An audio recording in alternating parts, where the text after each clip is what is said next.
E o José Carlos, ele pergunta qual que é a sua opinião, amigo, sobre os quadros alveolados de plástico. O quadro alveolado de plástico, ele é o melhor sistema para a produção de cera. Nos Estados Unidos só se usa quadro de plástico. Então por que o quadro de plástico nunca pegou no Brasil? Já houveram, desde 83, quando eu entrei na apicultura, 4 empresas que tentaram produzir o quadro de plástico. Chegaram a produzir, fabricar um ano e pouco e pararam. Sabe por que parou? Porque o apicultor não comprou. A empresa veio, investiu, acreditou na ideia que os apicultores estavam pedindo o quadro de plástico. Na hora que eles apresentaram o quadro de plástico, que tem um investimento, é mais caro? Ele é mais caro, mas ele tem uma durabilidade também muito maior que o quadro de madeira, né? O que ocorreu com ele? Ele não efetuou a compra do quadro. E aí a empresa parou de fabricar. Então a gente tem que dar valor à indústria brasileira.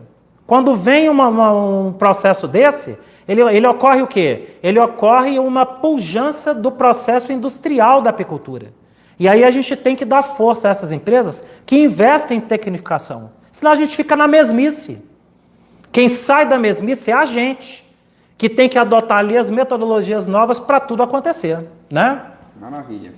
Ricardo Machado está aqui e ele pergunta se aí é só o quadro de plástico ou o quadro com os alvéolos também de plástico. Você pode utilizar também os alvéolos também de plástico. Existe a cera, né? Não é a cera alveolada, é o plástico alveolado para você colocar no quadro. Pode ser usado também, dá certo também. Né?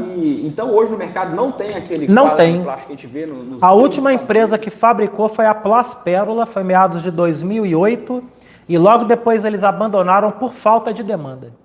Então é interessante que quando não tem, o apicultor quer. Quando tem, o apicultor corre porque ele tem que botar dinheiro.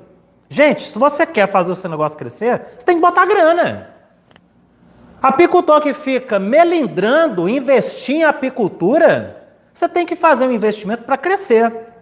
Quem quer crescer tem que botar investimento. Investimento não é gasto. Por isso que chama investimento.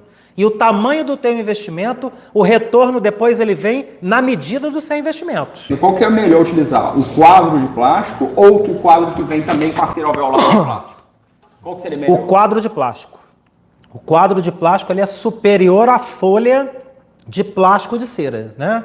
O ideal é o quadro de plástico já é uma estrutura que depois, quando você trocar, você só vai pegar aquele quadro plástico e mergulhar num tambor de água fervendo.